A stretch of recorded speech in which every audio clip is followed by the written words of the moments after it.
Stormont by Friday. The deal aims to end the nearly 2-year Stormont stalemate. The full details of the proposed agreement are due to be published tomorrow. The Northern Ireland Secretary said the agreement is a welcome and significant step, while Sinn Féin's leader says she's optimistic now about the future. The UK's total population is set to hit 70 million by 2026, and it's due to immigration. That's a decade sooner than was expected. New ONS figures project that immigration is due to add an extra 6.1 million people to the UK population by 2036. The ONS saying it shows the likelihood of higher levels of international migration over the long term than in previous estimates. It comes as the government says new visa changes will make a tangible difference to migration figures. A man has been charged following a knife attack on a kosher shop in North London. The Met Police said 34-year-old Gabriel Abdullah will appear at Willesden Green Magistrates Court, charged with offences in connection with an alleged hate crime. It comes after an incident in Golders Green yesterday, in which a man allegedly shouted anti-Semitic abuse outside the shop while armed with a knife. And a man in his 30s, armed with a crossbow, has been shot dead by police in south-east London. Let's show you these exclusive pictures obtained by GBNews showing unarmed officers arriving at the scene. This was at about 5 a.m. today. They attempted to deal with the situation in the early hours, but the Met Police said the man was trying to force his way into a building in Surrey Quays. He was reportedly wearing body armour and he had weapons. He threatened to harm residents. It's understood he was known to at least one of the occupants in the building, so he was later confronted by armed police. The man then entered a property and we understand 2 shots were fired from a police marksman. Millions of people in England can now access and view their prescriptions on the NHS app. NHS England says each repeat prescription ordered on the app saves GPs 3 minutes and saves patients 18 minutes. The government says the move to digital will ease pressure on pharmacists and cut waiting times. And a review of supermarket loyalty schemes is underway to see whether some pricing may mislead or disadvantage some shoppers. The Competition and Markets Authority is reviewing schemes like Tesco's Club Card and Sainsbury's Nectar Card. The UK's antitrust regulator is looking into whether it's fair that cheaper prices are available only to members. The review is expected to be finished by the end of the year. For more background on all those stories, head to our website, gbnews.com. And if you fancy getting free GB News alerts, scan the QR code on your screen right now. This is Britain's News Channel.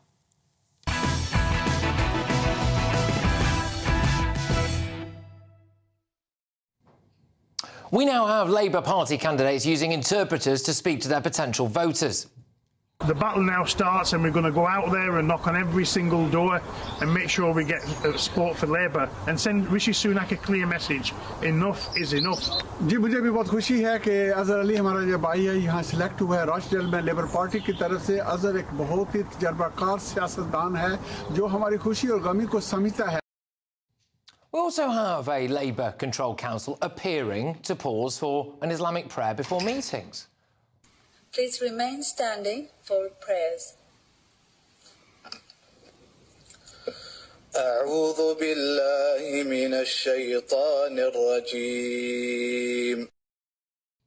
And in the last couple of hours, it's emerged that the Labour Party is now polling and holding focus groups because Sir Keir Starmer is concerned that he's lost his, quote, core vote. One senior Labour MP told The Guardian, Muslims are not only predominantly Labour supporters, but they're also geographically important. There are many of them in a range of key seats in both the south and the northwest, and we need to pay attention to that. And one Labour frontbencher is quoted as saying, we know we've lost the Muslim vote, and at the very least, their trust. Well, look, Labour is obviously rattled, aren't they? And a poll showed that nearly half of the country's Muslim voters voted for them at the last election. Apparently 2/3 of Muslims who actually voted for Labour. If the polls close, this could massively impact Labour. And they've got direct competition because Shamima Begum's lawyer, who told this joke about the Taliban, yeah, there we are, the boys are back in town there as they rolled into Kabul, is standing against a Labour MP in Bethnal Green. Now, he's not the only one running on an overtly pro-Palestine ticket. In fact, Wes Streeting, widely tipped as a future Labour leader, possibly even a future Prime Minister, is vulnerable. A pro-Palestine candidate is set to stand against him. Later in this show, I'll be dissecting the latest shocking figures which reveal the UK's population is set to grow by 6.6 million people. 6.1 million of that is supposedly down to immigration. And what countries are these people coming from? Translators to speak to voters, Islamic prayers at council meetings, frantic attempts to get the British Muslim vote back for Labour. Has integration completely failed? But let's get the thoughts of my panel now. I'm going to be joined for the evening by the wonderful GB News star presenter Nana Akua. I have got Conservative Party politician Jonathan Gullis and author and broadcaster Amy Nicole Turner. Thank you very much for joining me. Nana, has integration failed when you look at things like that? Well, I mean, a little while ago I did a piece for the Daily Mail saying that multiculturalism has failed. And contrary to popular belief, some people think that multiculturalism means a wonderful mix and, you know, an integration. But multiculturalism is actually not integration. It's the very opposite of that. It's pockets of different cultures living their own separate identities. Multiculturalism has failed, I believe, in this country. And even though we live in a multicultural society, which is different, which means there's lots of cultures within the society, in my view, this is an example of it. It's failure. And the reason I say this is because if you are in a predominantly British, English-speaking country and you have to then speak a different language, which is likely to be the prevailing language by the sounds of it, within that population there, then that is an indication that a lot of people who have come to the country have not integrated, have not even bothered to learn English because they don't understand what was going on and therefore need to be spoken in their mother tongue. And to me, that is disconcerting. Amy, is Nana right about that? No, I think you've got that clip a bit wrong because he wasn't translating. He was just interpreting and saying a different message on behalf of the Urdu community because the Pakistani community there is one of the largest in the UK. So it was basically like when people go to Wales and do a little bit in Welsh. Like, I don't see the problem here. So what was he talking about? Do you know what he was saying? He was saying something like, oh, this is why you should vote for him, he's pretty good, blah, blah, blah. He wasn't translating. He was actually acknowledging we might be at risk of splitting hairs. Yeah, but the point No, we're not, because it was just acknowledging the demographic of that area, which it has a large other people to understand. Yeah, because in the 70s, a large Pakistani immigrants came over at request of the British government to fill labour gaps. A lot of them couldn't speak English, which has created... Clearly. But we didn't facilitate that. The British government at the time did not facilitate that. Speak English. You know, this is all you're doing is. I don't know why you would blame the people blaming anything. when they've come here, it's an indication. Plugged our labour gaps, served our communities, and are now as British as me, Jonathan, and you. All right. What I'll do is, Jonathan's making his debut tonight, so we've got off to a fiery start. Look, what do you think about the idea of calls to prayer at the start of council meetings and things? So, look, with the particular clip that you've seen, look, I'll fess up, Patrick, and your viewers may be shocked by this. I've got a sizable Pakistani Kashmiri community.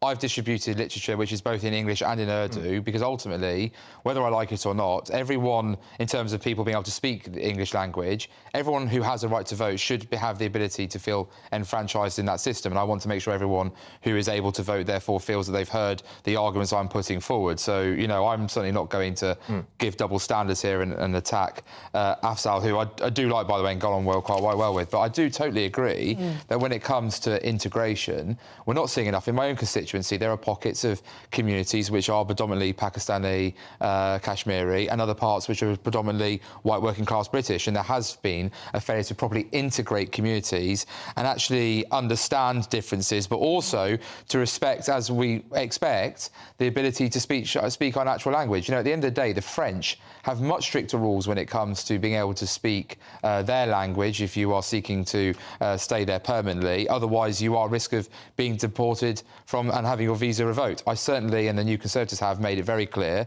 in our immigration plan that anything going forward, the Prime Minister must make it clear that regardless of what profession you're going to go into, you must meet a higher threshold in the ability to speak in the English language, because otherwise these barriers will never be broken down. Do you think that's fair enough? No? I think that's the point. That is the point, isn't it? We need to have proper integration and also for people to assimilate to the culture that they've arrived in. A lot of these countries where some of these people come from, you couldn't do that there. You know what I mean? You couldn't instill your own thing there. So I just think, you know, you've come, when in Rome, do as the Romans. That's just my view. But I do believe you keep your cultural identity, but at least integrate. Something interesting, though, to pick up on that. So a load of Pakistani people came over here in the 60s and 70s. And then, actually, what's happened is 80,000 people have gone back to Pakistan and called... and now there's a bit of Pakistan called Little England, where they don't necessarily speak Urdu and they speak British. And they're British Pakistanis living in Pakistan. So it works both ways. I mean, well, it does work that way, but it doesn't sound like it's working. I'm not sure it works extensively both ways, to be fair. Well, have you ever... quite a lot of communities. I'm sorry, have you ever been anywhere where there's British people living? Have you ever been to Benidorm, for example? They don't exactly embrace the Spanish. Like, all communities... That's true, you know, roast dinner on a Sunday, yeah, I get it, full English for breakfast every day. I mean, the Brits are not notoriously good travellers, but I suppose at the same time, though, the argument might be, Jonathan, if you are going to permanently live and work in this country and then start a family in this country, with respect, a lot of the Brits are expats, so it's kind of like a retirement thing. You know, so as if you are going to then tap into all of our public services over here, maybe there should be more of a focus... Oh, look, Patrick, you've hit the nail on the head here. Look, I've worked in education before I became a Member of Parliament, and I've got schools in Stoke-on-Trent that have got a whole variety of teaching assistants simply to act as translators between the teacher and the pupil. That's a huge financial strain on the school, and not including all the children equally at the same way when it comes to trying to gain that education that is so vital if you're really going to transform the lives of young people up and down our country. So, and the strain on the NHS, the cost to our police force is totally unacceptable. You are correct. If you're going to live in another country, you need to assimilate, and that means being able to speak at the very least and understand such a the English demand on the language. individual, though. Why not put that? The people issuing the visas should surely facilitate a way that these people can learn English easily and effectively. But Amy, if people are choosing, and it is their choice to come here, then therefore they should expect to meet the standards that we would expect if we were moving to their country, to be able to interact with their public services or to interact with their businesses. No, but you're talking about expats, so people have gone there kind of to retire, and I doubt that if the Spanish were having some sort of election, they'd have somebody speaking in Spanish and somebody speaking in English to accommodate for the expats there. I imagine somebody coming over to work in the steel industry in 1977 would have wanted nothing more than to learn English and speak English, but probably didn't have the time or the facilities or the resources to do that. Can I ask this question on that story that landed just a couple of hours ago, right, which is in The Guardian, and it is about Labour apparently having these focus groups now about how they can get this Muslim vote back. We spoke there about a couple of Labour MPs who are definitely vulnerable, I think, to overtly pro-Palestine candidates standing against them. Jonathan, I'm just going to go to you on this, because, you know, you're kind of behind the curtain in Westminster, as it were. Firstly, how concerned do you think Labour should be about this thing? And also, what's the point of focus groups? I mean, what are they going to tell him here, really? So, look, I don't get why Keir Starmer has to live by focus group, but it shows you why he's so flexible in being able to go from one position to the next on week in, week out. I mean, it's exhausting for you and I suppose, as well as the British public, trying to keep up with where he stands this week on whatever issue that he's stuck his finger to figure out which way the wind is blowing. In terms of, for Labour, they should take this seriously. I know a number of Labour councillors in Stoke-on-Trent who really want to come out with a very strong pro-Palestine message, but are fearful that they will lose the Labour whip, and at the moment are seething behind the scenes because they're biting their tongue. You can see it, Tahir Ali coming out with that Prime Minister's question last week, basically being a spokesperson for Hamas, essentially, trying to push a very unfair message against the Prime Minister, despite the fact that Hamas are the ones with hostages. Hamas are the ones who are allowing their people to live in poverty. Hamas are the ones who are stealing aid out of the hands of the people of Gaza, and Hamas are obviously allowing their leaders to live in luxury penthouses in Qatar worth billions of pounds a year. The idea, therefore, that Labour can somehow try and tread a thin line is for the birds. You either are on one side of this or the other, and I think that Labour should take this threat very, very seriously indeed. I mean, do you think it is a threat for the Labour Party, the idea of these pro-Palestine candidates, then? I think that's an outrageous accusation to make about when anyone who's a critic of Israel's methodology in this war, in this conflict, is not automatically pro-Hamas. Like, you must differentiate between the two. You can criticise... that language to say the Prime Minister had blood on his hands... By supporting Israel. By supporting Israel, who are seeking to destroy Hamas, who will continue to hold hostages against their will, who have murdered over 1,200 innocent men, women and children, who have said, and they will continue to fire rockets, continue to have more October 7th, in fact, broke the initial ceasefire by firing rockets, you know, and yet their leaders are worth billions of pounds living in Qatar and and safety whilst their people live in poverty. For Tahir Ali to claim that the British Prime Minister somehow has blood on his hands for simply saying that Israel has a right to self-defence is disgusting and immoral. Because it's no longer self-defence, is it? It's clearly offence. Of course it is self-defence. The case is still open as to whether it's a genocide. If Hamas stop firing it's pretty much the an rockets agreement and give now. back the hostages, all right, then perhaps the thing could end. But they won't, will they? Right. Off to a fiery start. Thank you very, very much. That was, of course, Jonathan Gullis, Conservative MP, author and broadcaster Amy Nicole Turner and GB News star presenter Nana Akua. More from them later on in the show. But it's time now for our Great British Giveaway. Yes, it's our chance to win 18 grand in cold, hard cash. Here's all the details for you to make yourself, well, pretty rich. This is your chance to win £18,000 cash in our very latest Great British Giveaway. Cash to spend on anything you like. That's like having an extra £1,500 in your bank account each month for a whole year. What would you use that for? It could go towards your mortgage or rent, buy monthly treats, or just send some of those day-to-day financial stresses packing. For your chance to win £18,000 in tax-free cash, text GBWIN to 84902.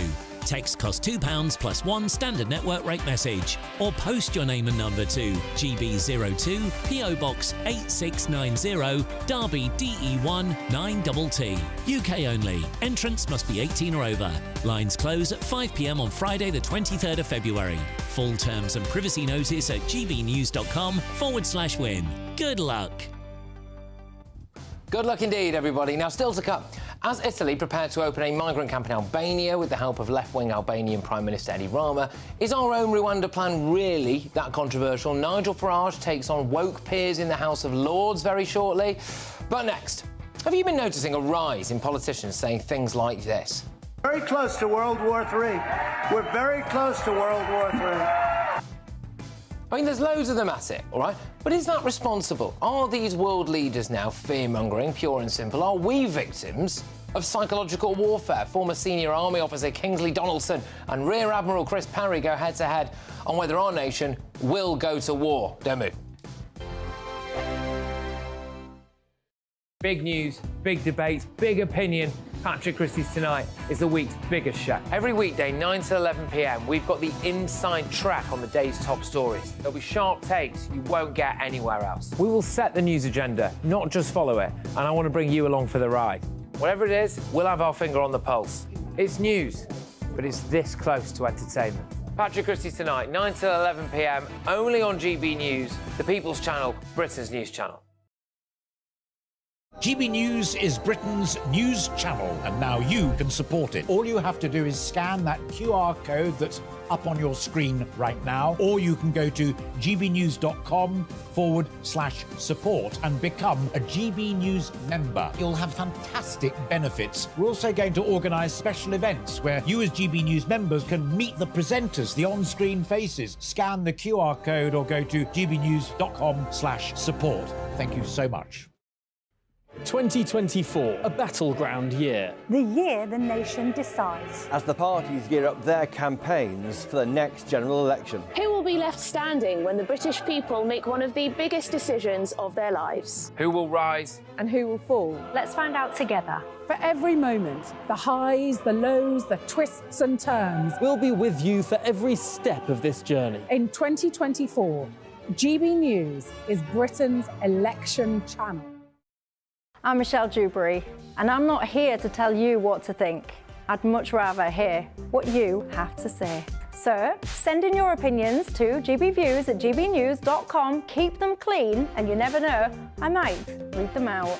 With my panel here on Jubes & Co, we debate, we get stuck into the issues of the day on a show where all views are welcome, especially yours. GB News, the People's Channel, Britain's news channel. I'm Christopher Hope. And I'm Gloria Di Piero, bringing you PMQ's live here on GB News. Every Wednesday, we'll bring you live coverage of Prime Minister's questions when Rishi Sunak and Sir Keir Starmer go head-to-head in the House of Commons. We'll be asking our viewers and listeners to submit the questions that they would like to put to the Prime Minister, and we'll put that to our panel of top politicians in our Westminster studio. That's PMQ's live here on GB News, Britain's election channel. In the GB Newsroom, we bring you the news as it happens. With our team of dedicated journalists across the UK, we're ready to give you accurate reporting every day.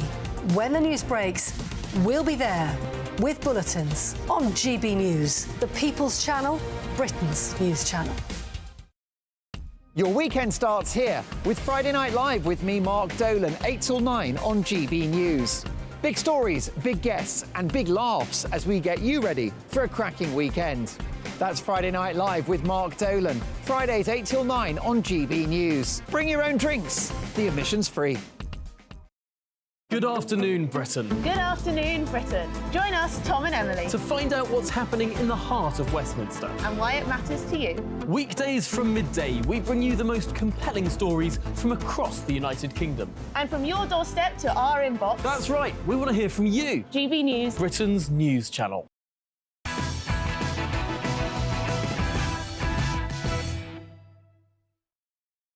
This is Patrick Christys tonight, only on GB News. A reminder for you that a little bit later on, I'm going to be talking to a brave survivor of the Manchester Arena bombings as 2 jihadis are set to be released back out onto the streets of Britain.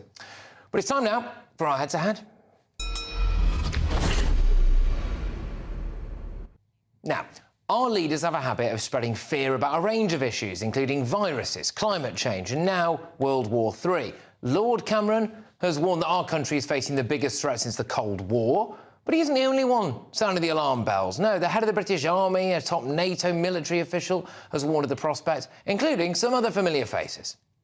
I will prevent World War III, and we're very close to World War III. What's coming over the horizon should shock us. It should worry us, and we are not prepared. We need to be a resilient nation, and that doesn't mean stepping up to pick up a rifle.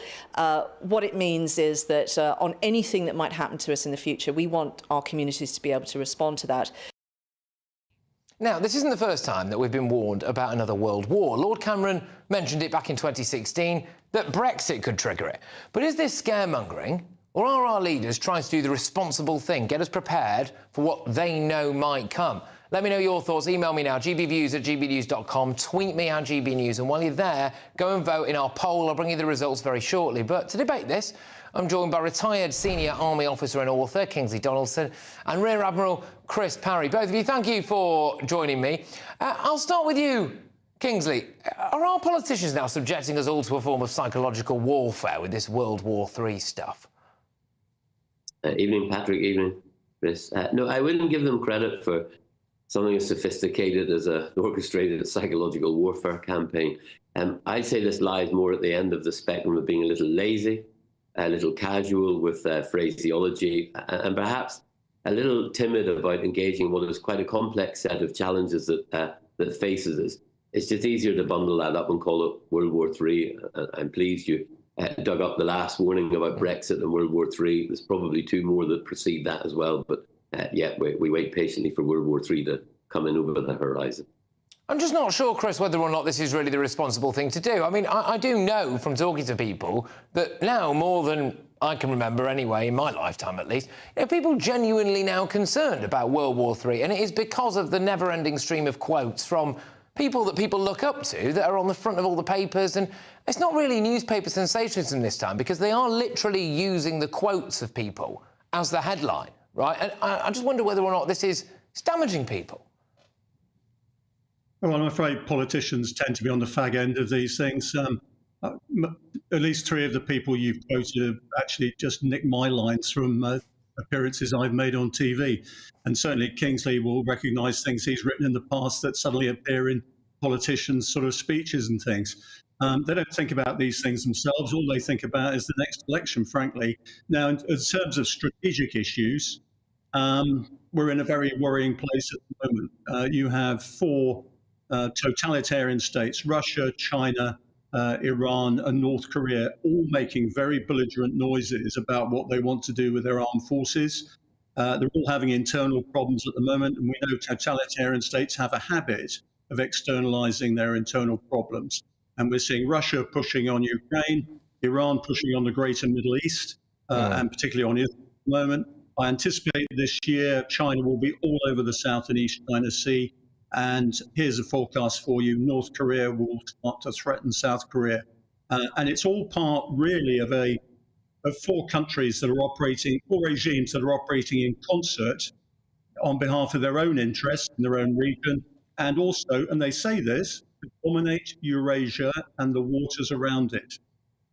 My experience as a historian, as a practitioner, is when totalitarians say they're going to do something, whether it's Stalin or Hitler, they generally end up doing what they say.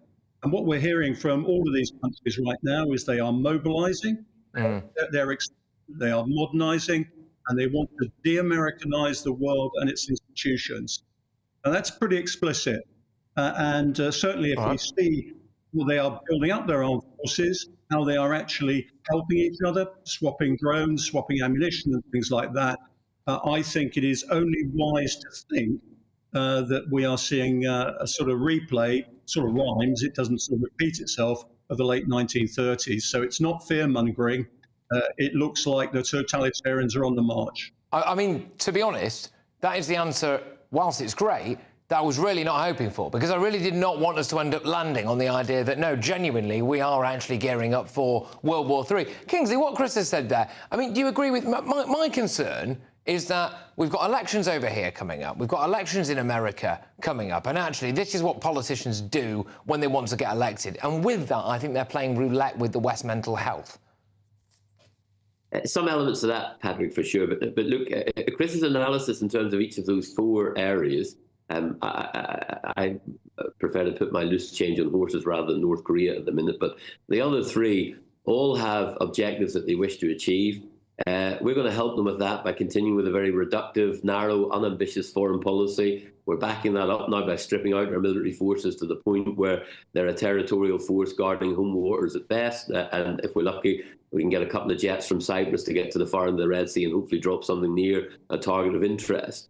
So China will probably fiddle around in its backyard, and it knows that it'll get away with it. Russia is already proving that it can get away with stuff within its own hinterland.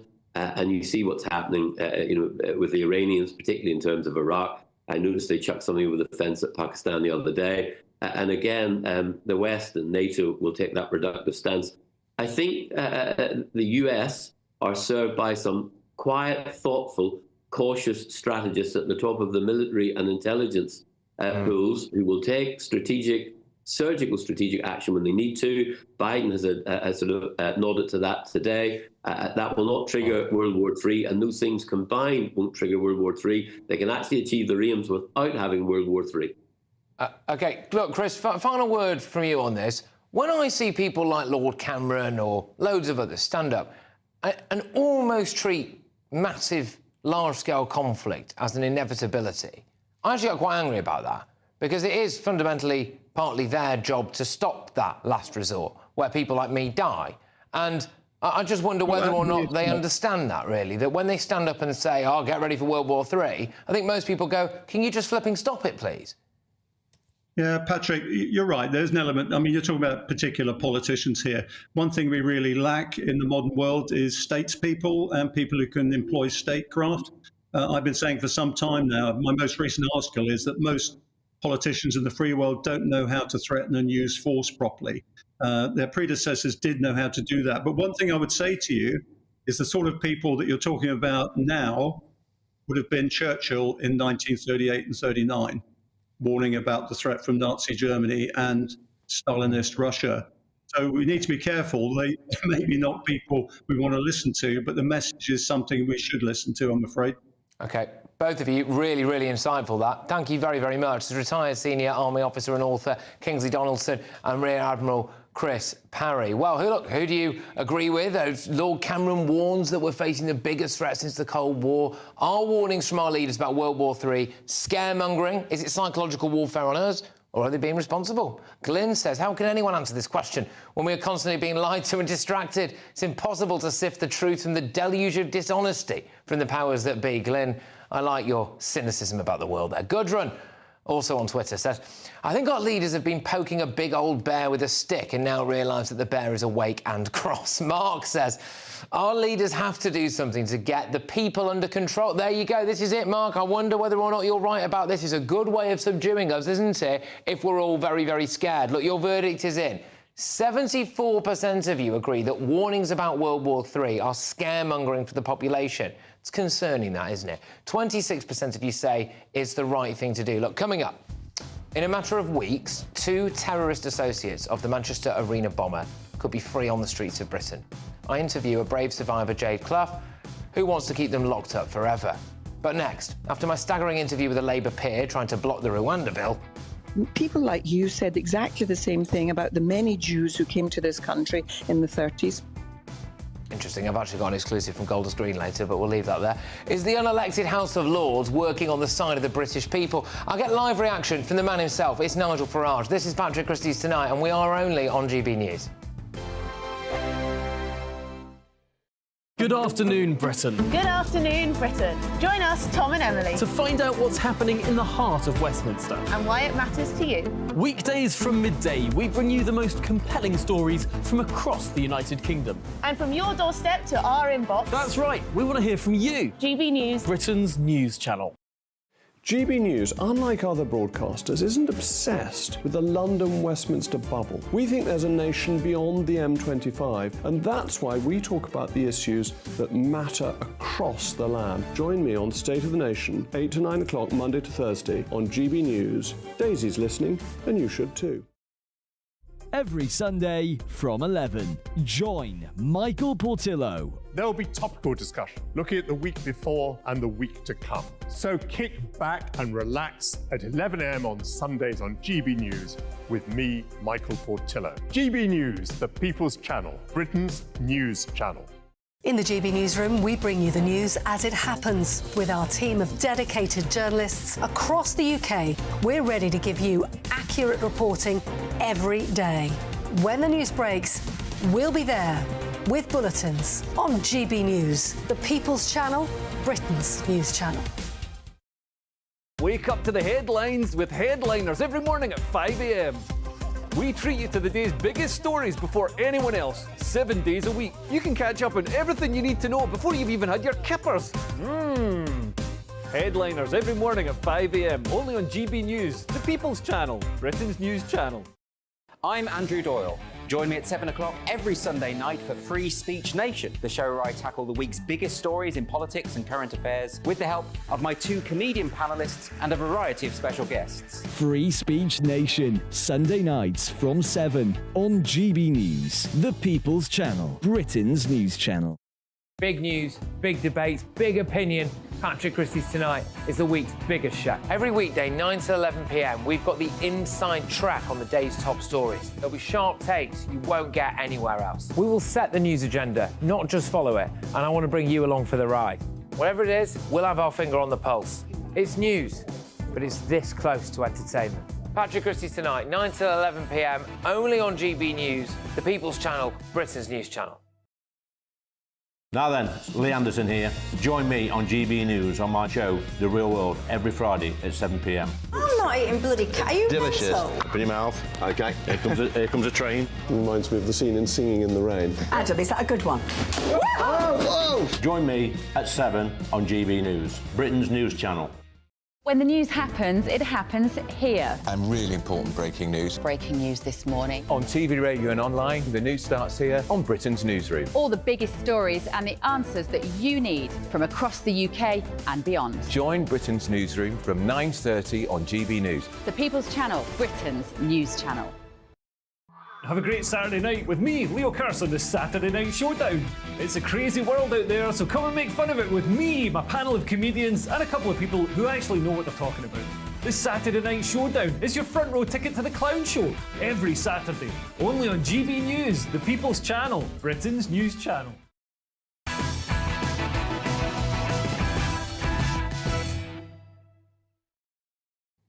This is Patrick Christys Tonight, only on GB News. Now, coming up, I've been to Golders Green in London after yesterday's alleged knife attack, and I spoke to some people around that area. It's really enlightening stuff, actually, so I'm going to be bringing that to you very shortly. But first, Italy's plan to send thousands of migrants to Albania has been given the green light by an Albanian court after a legal challenge was brought by opposition MPs. Now, while the Italian migrant plan has won the support of left-wing Albanian Prime Minister Edi Rama, in this country, left-wingers like Baroness Helena Kennedy are doing everything they can to stop the government's Rwanda policy. I caught up with the Baroness yesterday evening. Here's some of it. People like you said exactly the same thing about the many Jews who came to this country in the 30s fleeing persecution. What do you mean by that? And they have added hugely. They've added hugely to the benefit of this country. Well, I'm joined now by Nigel Farage, GB News star. Nigel, what do you make of that? I thought there was quite revealing incidents there about someone who's a Labour peer who does work very closely with refugees, charities, etc., essentially alluding to 1930s Germany before ultimately hanging up on me when I ask a series of quite basic questions. Yeah, I mean, no contact with reality. The comparison between Jews in Austria and Germany in the 1930s and tens of thousands of young men who throw their passports and mobile phones into the English Channel so we can't work out where they've come from originally, there is no comparison. And, you know, I challenge the Baroness to walk down Kensington High Street or through Chelsea at 10 p.m. one evening, wearing an expensive watch and her jewellery, and she'll find out that actually a lot of people who come in are foreign criminal gangs who've been coming into Britain illegally. She typifies a House of Lords, and we saw this debate earlier in the week, that is hopelessly, completely out of touch with the rest of the country and needs to be abolished in its current form. Yeah, I mean, the House of Lords is absolutely copying it at the moment, and if it is indeed full of people who I would regard as potentially being as out of touch as that, look, no doubt she'll dispute that, and she'll say she's not out of touch, she's actually echoing the views of a lot of people out there. But I think it really does make you think that clearly they are not confronted by people who do have different views than themselves that often. I just wonder if the House of Lords, Nigel, is quite literally an echo chamber. And when you couple that with the statistics today about rapid population growth, 6.1 million people by 2036, driven by mass migration, yeah, I just wonder whether or not people really do see the reality of what's coming. No, they don't. I mean, look, at least the hereditaries came from all over the country. You know, they came from their estates in Northumberland or wherever it may be. This mob are mates of Tony Blair and David Cameron, hundreds of them. They all live within a few postcodes. They all live inside the M25. They're all part of an elite. They're anti-Brexit. They're completely against Rwanda. If only we had the wit, of course, to do what Maloney's done, you know, doing a deal with Albania, that would have been rather cleverer, wouldn't it? But our government aren't really up to it. Why haven't we done that, Nigel? Could you just explain, essentially, what she's done there, how she's been able to do it? Because, I mean, we're all scratching our heads at the moment, aren't we, saying, well, why can't we do anything? Oh, our hands are tied. Well, they're not tied if you're in Italy. Well, Albania may have its problems, but, I mean, let's just remember, you know, it is an aspirant member of the European Union. You know, it is a holiday destination. It is a country that does exist under something we'd recognise as the rule of law. And so doing a deal with Albania is not particularly controversial. Doing a deal with Rwanda is more tricky, given that we've actually been giving asylum to people from Rwanda, which makes it very, very difficult. And look, you know, we're not back in the days of the massacres in Rwanda in the 90s, but you know, there are questions that one would ask about Rwanda. So well done, Maloney. It's a much cleverer thing she's done than our idiots have managed. Yeah, and I actually do think that one point that the Baroness did make shortly before the epic hissy fit and the hanging up of the phone was that this Rwanda deal does involve us taking people, an element of reciprocation there, etc. And I know a lot of the British public aren't particularly happy about that. But, Nigel, let's look to France, shall we? Because French President Emmanuel Macron has been forced to flee Paris after angry French farmers laid siege to the city, cutting off key motorways amid worries that the capital could run out of food within 72 hours. The farmers are demanding an increase in the price paid for their produce, a decrease in red tape and fewer environmental policies. And now it's not just French farmers. We've got Germany, the Netherlands, the Belgians have all piped up. They've all got experiences very similar to that. So, Nigel, why are they so angry? Because of people like the noble Baroness. You see, speak to her about net zero, speak to her about climate change, and you'll find that same establishment view. What is really interesting is the argument the French farmers are making is that it's the European Union that have put down these net zero targets. It's the European Union that have put in place bundles of regulation, which are okay if you own a massive farm, but very burdensome if you own a small one. And then they argue that the French state has taken EU law and made it even worse. Are you picking up shades, echoes of the Brexit debate that we had in this country 8 years ago? And that's the fascination of it. Whether it's the Netherlands or Germany or France or Italy, all of them are pointing the finger directly at the unaccountable European Commission in Brussels. And that's why, of course, Macron has gone hot foot there today to come back with concessions. Problem is, changing European rules and laws takes a very, very long time. So whatever slant Macron puts on it, the implications of all of this for the European elections, which conclude on the 9th of June this year, are enormous. And here's the other fascination, Patrick. We're seeing a much big shift towards conservatism, towards centre-right politics across Europe. We're seeing it in America. We're seeing public figures like Jamie Dimon from JP Morgan saying Trump's not all bad. The world is moving to the right as it realizes that globalist left-wing liberal idealism doesn't work in practice. And yet here we are in this country floundering.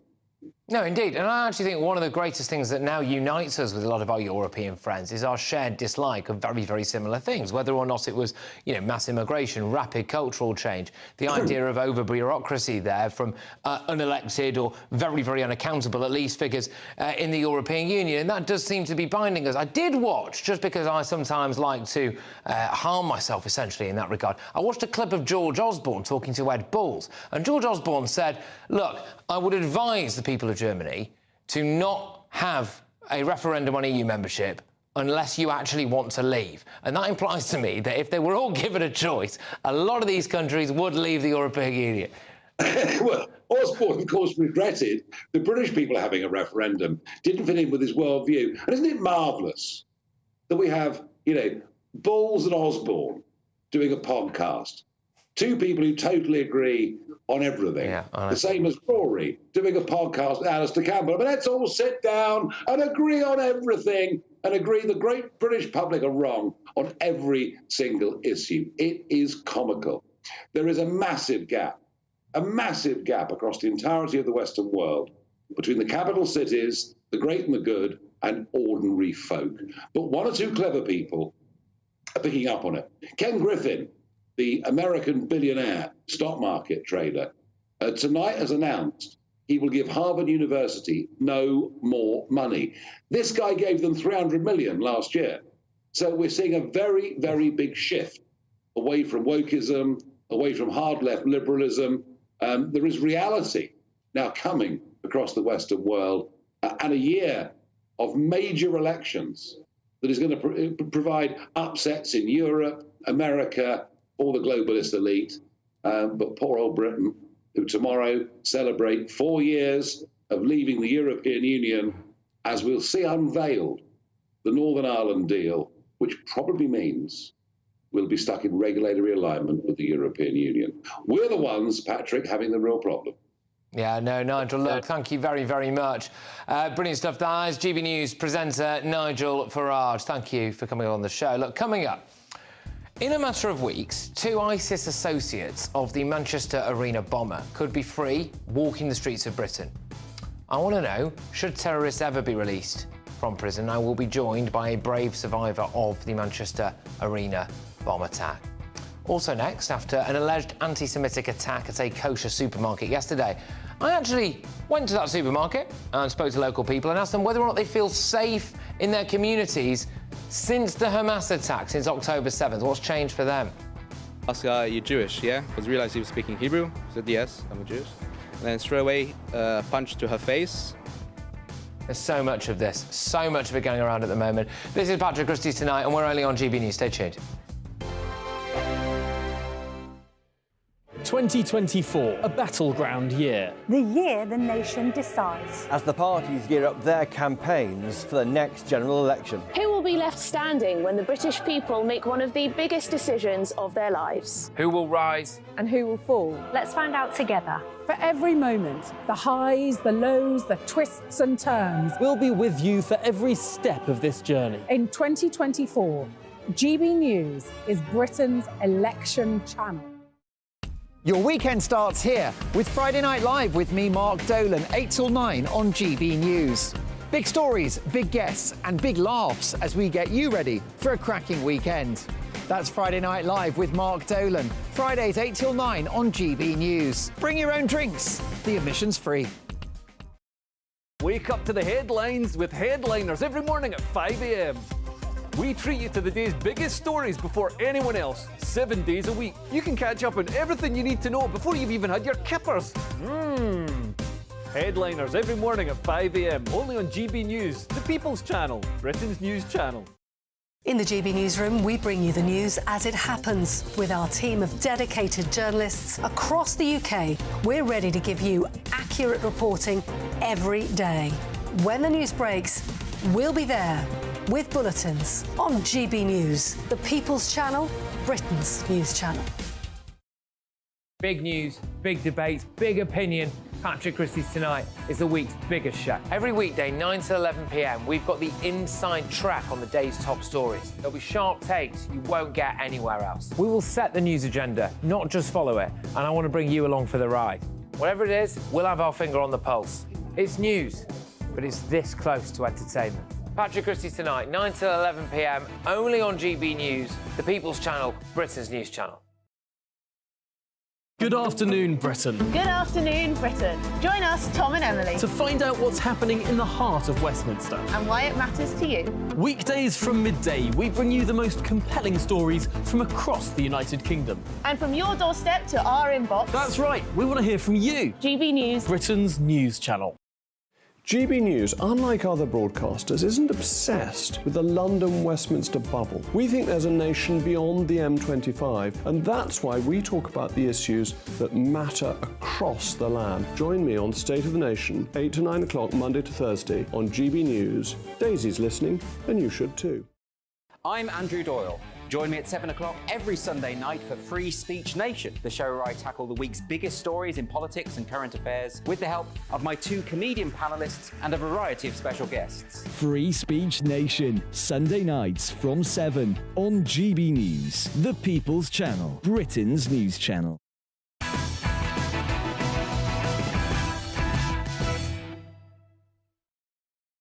Welcome back to Patrick Christys Tonight. Now, a man has been charged with offences in connection with the alleged hate crime at a kosher shop in London. The Metropolitan Police said that Gabriel Abdullah, 34, from North London, was due to appear at court, charged with affray and possession of a bladed article in a public place. It follows an incident in Golders Green yesterday in which a man allegedly shouted anti-Semitic abuse outside the shop while armed with a knife. Chief Superintendent Sarah Leach, responsible for policing in northwest London, said yesterday's incident in Golders Green has understandably caused significant concern and left our Jewish community shaken.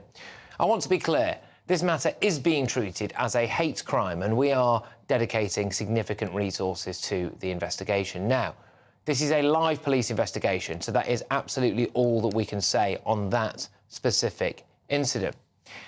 There's been an astonishing 1,350% increase, though, in alleged hate crimes against London's Jews in the wake of the Israel-Gaza conflict back in October, so when that first started on October the 7th. And it's something that I've been following very, very closely on this show. Regular viewers and listeners will know I've been to a few of those pro-Palestine protests, etc. Look, today, I decided to go out and speak to members of the Jewish community about this particular spike in anti-Semitism in recent months and fears that ordinary Jewish people now have to change their way of life and, frankly, face threats when they're just walking the streets of Britain. Do you think people take it seriously enough outside of the Jewish community? No. I've been to a few of the protests and I've actually been threatened to be stabbed over there by a few people. They said they're going to stab me if you go around the corner. Got it on video. And, yeah, anti-Semitism here is quite high. And obviously, some people are scared. They try to hide their Jewish identity by taking off their cap or by wearing a hoodie over it. A close family friend of mine, their daughter and her boyfriend, and another Israeli guy, they're Israelis. They were at 2 a.m., I think Trafalgar Square. She was speaking Hebrew. So one person, only one person approached her, asked her, "Are you Jewish?" Because realized he was speaking Hebrew. She said, "Yes, I'm a Jewish." And then straight away, punched to her face. They're scared of walking the street. A lot of people sort of like, we wear kippah. People put caps on now when they go on the underground, or maybe take it off completely. But I think, and also kids walking in the street at night. I mean, I've got a girl she's nearly 18, but she doesn't walk past here now after what's happened. I mean, generally, I have to pick her up from the station sometime, but it shouldn't be like that. I mean, we should be able to walk the streets safely and carry on our normal lives. I think they don't take anti-Semitism seriously, and I think they take anti-Islamism more important than anti-Semitism and racial crime more like against people of colour and people like that. When it gets to anti-Semitism, I think that's unfortunately number 3 on the list. Some Jewish members of the Golders Green community there. Now, should terrorists locked in our prisons ever be allowed out? I have got a GB News exclusive to bring you in just a few moments' time. Now, it concerns 2 associates of the Manchester Arena suicide bomber, Salman Abedi, who are due to face a parole hearing in the upcoming weeks. One actively fought for ISIS for 2 years in the Middle East. The other masterminded the terror group's recruitment system from his home in Manchester. They also have links to Salman Abedi, right? Shortly, I'll be joined by Manchester Arena survivor Jay Clough, who believes that it is simply not safe to allow these men to walk British streets again. But before that, I wanted to get the views of my panel on this. I've got GB News presenter Nana Akua, I've got Conservative MP Jonathan Gullis, and author and broadcaster Amy Nicole-Turner. Nana, I'll start with you. Are we too soft on terrorists? Should we be allowing people like these out and about again? It's a difficult one because, first of all, when they are in prison, we know that a lot of the prisons are harvesting grounds for terrorists to learn more tactics, and they seem to get lots of, it would appear they seem to be getting a lot of privileges in there anyway. Then they have that Prevent De-Radicalisation programme that was supposed to work, and even one of the people who was one of the authors of it admitted that it doesn't work. And then when they do come out, we then have to have a police force or some sort of monitoring them, which costs us thousands and thousands of pounds. I mean, look, you know how I feel about the death penalty. I better not go there. But the bottom line is, I would say that these are the sort of people, if they're committing acts of terror, I can't see how we can let them out. So it's one way of solving the problem. Jonathan, do you think that we should be allowing people like this out? Absolutely not. Look, at the end of the day, these people were assisting ISIS, who were looking to commit mass genocide, not just across in this country, but across the world, in order to try and force upon their very radicalised view and their very radicalised understanding of how the world and society should work and integrate with one another. These people are an absolute danger to our society. They should be locked up. And Frank, whilst I am someone who's not actually pro-death penalty, I am someone who does believe that we've got plenty of islands just off the coast that you would not survive trying to swim across. We should dump people there, and with the greatest respect, with these type of individuals, forget about them entirely. OK, now, Amy, quite quickly, I suppose the argument is, look, we've got a rule of law, they served the sentence, and potentially they could be free to go. Yeah, and I think there's massive pressure on the prison system, there's massive pressures on the parole system to get people out and back into the community, but the thing that needs to be sure is these people need to be monitored. But we don't know the situation of them right now. They might have completely rehabilitated and changed. I mean, we're not the parole officer. No. But you can't say that. We don't know the individual cases. I guess we have to trust the parole board on this one. I think that's another important point, where you are obviously clearly of the view that people of that mindset are capable of rehabilitation. Everyone's capable. Not everyone. I don't think so. I think that's nice, and if only it were, but it's a little bit naive. Not everyone is capable of changing. There has to be exceptions to the rule. If you back ISIS, if you're backing ISIS, I don't think they. You can't be saved. I'm not backing ISIS. I'm saying they might have changed, and I don't want to put them on an island off the UK or kill them. That's my view. I'd actually, on this one, even though I am an advocate and would agree with the death penalty. On this one, I don't think the death penalty would actually help, because some of them want to be killed, and it looks like some sort of they've done something good. So ultimately, you have to lock them up. All right. Well, look, very, very soon, Manchester Arena survivor Jay Clough tells me why those 2 terror brothers belong behind bars for the rest of their lives. But next, we pick apart the damning new migration numbers. They will absolutely shock you. That warm feeling inside from Boxed Boilers, sponsors of weather on GB News. Hello again, it's Aidan McGivern here from the Met Office with the GB News forecast. A clear start to the night across some southern parts of the UK, but it does turn increasingly cloudy in the north and the west and increasingly windy. This area of low pressure, it's going to pass to the north of the UK, but as it does so, it really deepens aggressively, and tightly packed isobars will bring very strong winds to northern parts of the country throughout Wednesday. For the time being, though, it's relatively light winds across the Midlands into southern parts of England, and we're losing the cloud overnight in the southeast. So where we see any cloud breaks, and with those light winds, temperatures will fall close to freezing, a touch of frost first thing, and a few mist and fog patches. But actually plenty of sunshine away from these fog patches across some central parts. Elsewhere, a lot of cloud in the sky, increasingly cloudy across southern areas and increasingly wet and windy in Scotland, Northern Ireland and Northern England. Gales for many in the northern half of the UK, 65-mile-an-hour wind gusts widely, and as much as 85 for the far north of Scotland could cause disruption, and those wind gusts could be damaging. But the worst of the winds and the rain move through by the start of Thursday, a day which begins with plenty of sunshine, and actually it stays largely dry and bright into the afternoon, although there will be some wet weather returning to the west of Scotland before the day is out. Friday, unsettled in the north, less unsettled in the south. Saturday brings more rain, but it stays mild. Looks like things are heating up. Boxed boilers, sponsors of weather on GB News.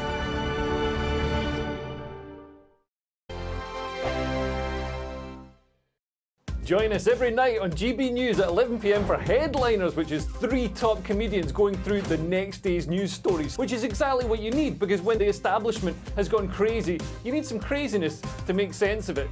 Headliners. You don't have to bother reading the newspaper. We've got it covered for you. Every night at 11 p.m. and repeated every morning at 5 a.m. We won't send you to sleep like some of the other paper review shows out there. So join us 11 p.m. every night on GB News. The People's Channel, Britain's news channel.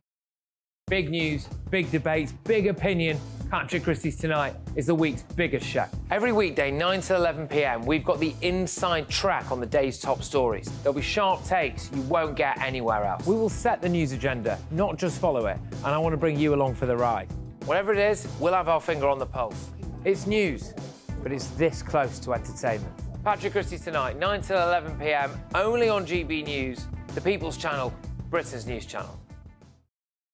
I'm Michelle Dewberry, and I'm not here to tell you what to think. I'd much rather hear what you have to say. So, send in your opinions to gbviews@gbnews.com. Keep them clean, and you never know, I might read them out. With my panel here on Jubes & Co, we debate, we get stuck into the issues of the day on a show where all views are welcome, especially yours. GB News, the People's Channel, Britain's news channel. GB News is Britain's news channel, and now you can support it. All you have to do is scan that QR code that's up on your screen right now, or you can go to gbnews.com/support and become a GB News member. You'll have fantastic benefits. We're also going to organise special events where you as GB News members can meet the presenters, the on-screen faces. Scan the QR code or go to gbnews.com/support. Thank you so much.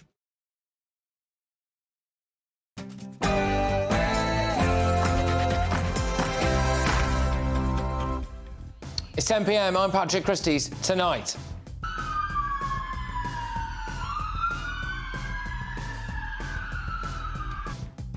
an exclusive interview with a Manchester Arena bombing survivor, as 2 jihadi brothers who were friends with the bomber could be released back onto Britain's streets. Also, British people will always do the right thing by those in need. They also, and they are absolutely right to, want to reduce overall immigration numbers.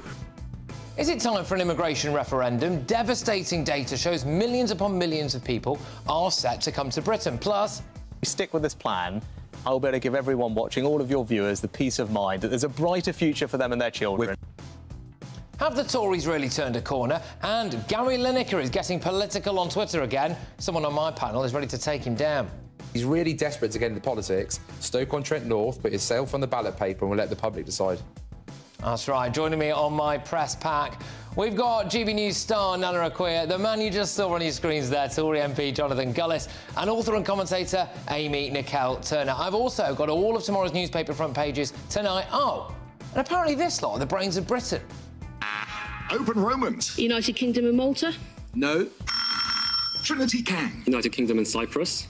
I'm presuming you guys have all forgotten about this thing called Brexit. Oh, grief, that's a student loan wasted, isn't it? Get ready, Britain. Here we go.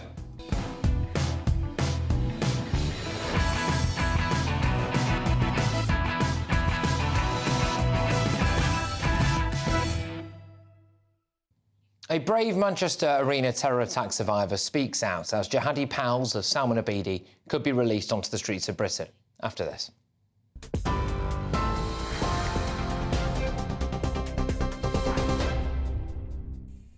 Good evening. The top story from the GB newsroom tonight. Devolved government will return to Northern Ireland after a 2-year boycott. The Democratic Unionist Party in Northern Ireland has now backed a deal on post-Brexit trade agreements, which also means goods will move more freely from mainland Britain. The DUP said the deal will bring real change for the country, while Sinn Féin said it was a day of optimism, adding that Irish unity was now within touching distance. Westminster's Northern Ireland Secretary said the agreement was a welcome and significant step. It's expected details of the deal will be released tomorrow. As you've been hearing, the UK's total population is set to hit 70 million by 2026, and it's due to immigration. That's a decade sooner than was expected. New ONS figures project that immigration is due to add an extra 6.1 million people to the UK by 2036. The ONS saying it shows the likelihood of higher levels of international migration over the long term than in previous estimates. And it comes as the government says new visa changes will make a tangible difference to migration figures. Meanwhile, a Labour MP has told GB News the party should be fighting the next election on a pledge to bring down net migration to under 100,000 a year. A raft of restrictions are due to come into force within weeks after Rishi Sunak vowed to do what's necessary to bring the number down. But speaking earlier to GB News' political editor Christopher Hope, Khalid Mahmood said the plan should be in Labour's manifesto. Of our own people we train, the lesser those people will come in. And what's your number, though, to ask you? I would certainly be very happy with less than 100,000, but we need to work at that, and we need to put training, we need to proper resources into those places to get those young people working. Do you want that in your party manifesto? Well, I certainly would like, and I think the Labour Party is moving towards that, yes. Khalid Mahmood. Now, the Prime Minister's been accused of playing games rather than trying to help resolve the long-running train drivers' dispute over pay. It comes as passengers face continued travel disruption as ASLEF union train drivers launched a fresh wave of walkouts today. Downing Street says it's now going to consider strengthening minimum service levels after train operators opted not to use the new law during strikes. In the States, Elon Musk has announced the first patient to receive a groundbreaking brain implant is now recovering well. The product, which is called telepathy, uses a robot to surgically place a computer chip in the region of the brain that controls movement. The billionaire says the first goal is to enable people to control a phone or computer just by thinking. He says initial tests show promising signs of brain activity, meaning patients with paralysis could one day overcome their conditions. And a monkey which escaped from a wildlife park 2 days ago has been sighted today as efforts to recapture him continue. Thermal imaging drones were used in the hunt for the Japanese macaque, which found a way out of its enclosure at the Highland Wildlife Park on Sunday. While not considered dangerous, the authorities have advised the public against approaching the animal and encourage any sightings to be reported. For the latest stories, do sign up to our GB News alerts by scanning the QR code on your screen right now. You're watching GB News, Britain's news channel.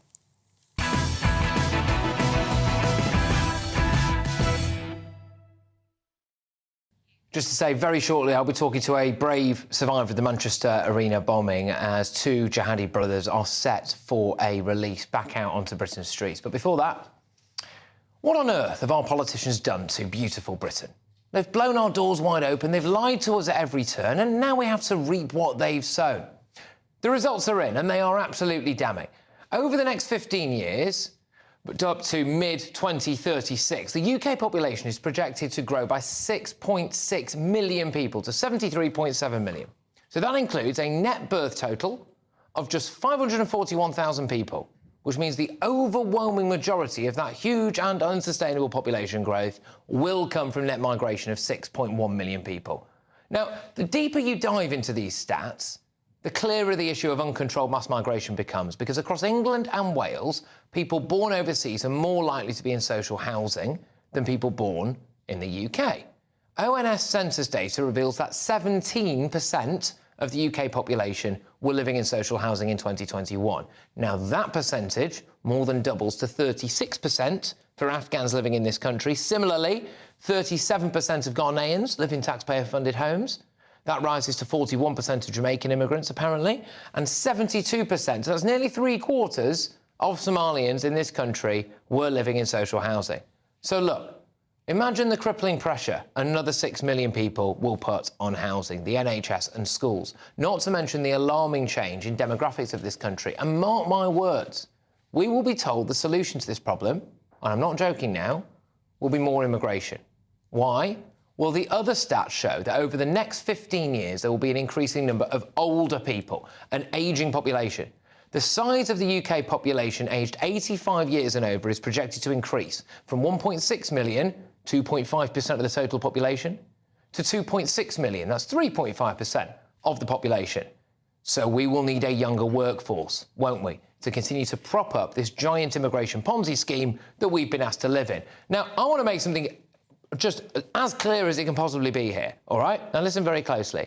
What I am saying here tonight is absolutely not an attempt to stoke tensions towards migrants. It is not their fault. My anger here is directed squarely at our politicians, our economists, and our open border fanatics. People who indoctrinated a nation into thinking that immigration at these levels can only be considered a good thing. Well, their bubble has now burst, hasn't it? And lo and behold, it's emerged that these people have sold our country out, destroyed our national identity, ruined every single public service, made us poorer and less safe. I say, shame on them. But before I get the thoughts of my panel, I am joined now by the pollster and academic Matt Goodwin. Now, Matt, the British population to top 70 million by 2036. How significant and potentially alarming are the stats today? What have you noticed? Yeah, well, good to be with you, Patrick. The stats are deeply alarming, I think. Immigration is now responsible for 92% of our population growth going forward. It is the main driver of the expansion of our population. So we're going to see somewhere in the region of 6 cities the size of Birmingham being added to Britain's population over the next 12 years, which isn't a very long time at all, Patrick. And I think the thing that really gets me about this, and I've written about it today in my Substack, is that if you actually look at where we're going in the future, we're going to see a level of population change and churn that is going to make the 2000s and the 2010s look tame by comparison. We're going to see a proliferation of racial, cultural, religious identities and cultural practices, which are going to not only make people feel very nervous, but are going to add to the housing crisis, which we know is being driven mainly by migration and a lack of new homes, and it's going to add to pressure on public services. So we have a mass migration policy, Patrick, which is completely out of control, which is why I do think probably the only thing Rishi Sunak could do to potentially pull off the biggest upset in British political history is to give the British people a referendum on reducing net migration to below 100,000 each year. That's the only card, Patrick, he has left to play. Yeah, and it's a fantastic point, that, Matt. Look, Matt, thank you very much. Short and sweet tonight, but you always get to the point. You're the best man for the job, as pollster and academic Matt Goodwin. I want to cross over to my panel now because I have got GB News presenter Nana Akua, I've got Conservative MP Jonathan Gullis, and I have got author and broadcaster Amy Nicole-Turner. Now, let's pick up on the point that he said there, all right? Should we have a referendum on net migration? Oh, no. Look, why do we need a referendum on net migration? We know already that the population is set to rise exponentially if we carry on as we are. Why do we need to work out where the level should be? We've failed. I mean, Brexit was meant to be a way of us determining who we had coming to this country, especially from EU countries, and that we could then open the doors to the people that we needed. And we failed. We just allowed anyone to come here. We populated this influx with mainly students and their families, and we literally have failed to do it correctly. So a referendum, I think, is just a stalling tactic of time wasting when pretty much everybody in this country would admit, even no matter whether you're on the right or the left, that the mass migration is too high.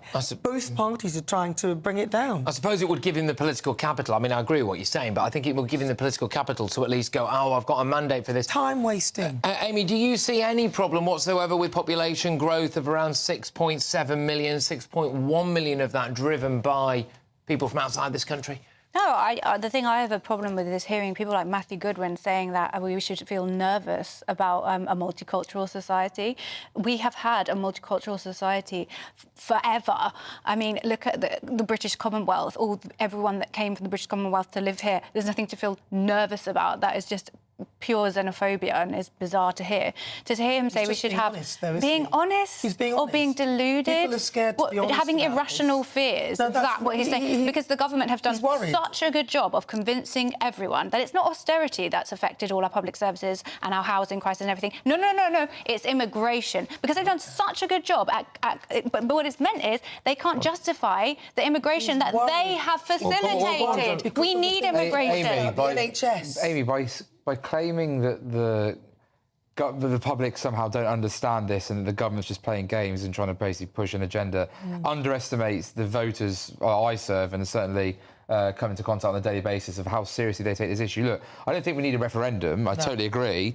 This is, let's be quite frank, a political choice from political leaders of political parties to control legal migration. The whole point of Brexit was to take back control of our laws and our borders. It is squarely on the Conservative Party at this moment in time in government to make decisions. And whilst I was pleased that some of the new Conservatives' immigration plan ideas were adopted by Rishi Sunak to get our numbers from 600,000 to 300,000, that is still way too high. Can I ask you another question? We need to get it back to tens of thousands. Just a tiny question, right? What has affected public services more, austerity measures or immigration? Well, mass immigration, because the OBR, the Office for Budget Responsibility, continues to have this bizarre methodology that somehow mass migration actually increases GDP. Well, if that was the case, we wouldn't have had the 0.3, 0.5% of growth that we've seen. It would be much higher. Secondly, it does not take into account the dependents. Those are either young children who are required to go through our school system, who have not obviously put into that system before arriving to this country, or elderly relatives who are coming over and having to use our social care, use our NHS, and it's causing 7 million brand new GP registrations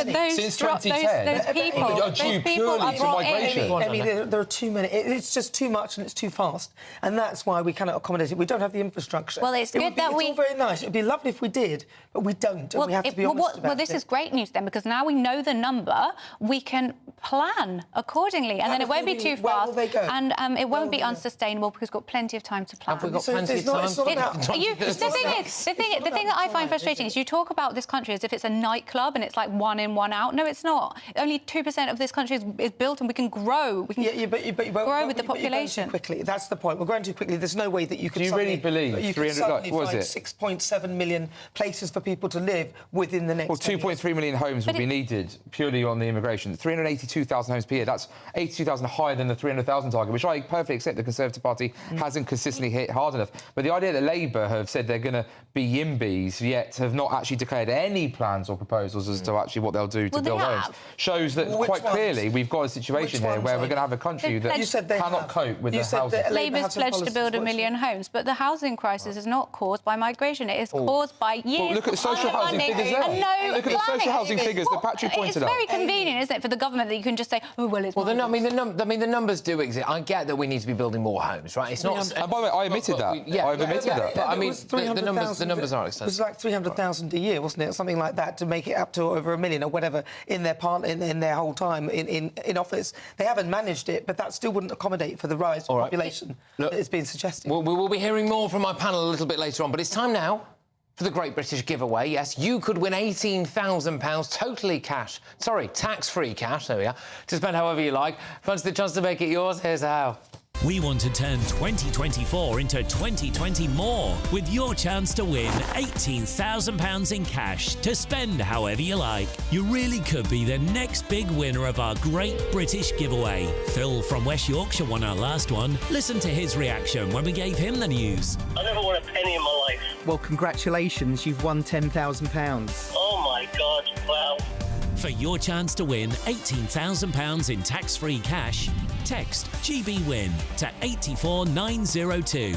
Text costs £2 plus one standard network rate message, or post your name and number to GB02 PO Box 8690 Derby DE1 9TT. UK only. Entrance must be 18 or over. Lines close at 5 p.m. on Friday the 23rd of February. Full terms and privacy notice at gbnews.com/win. Good luck.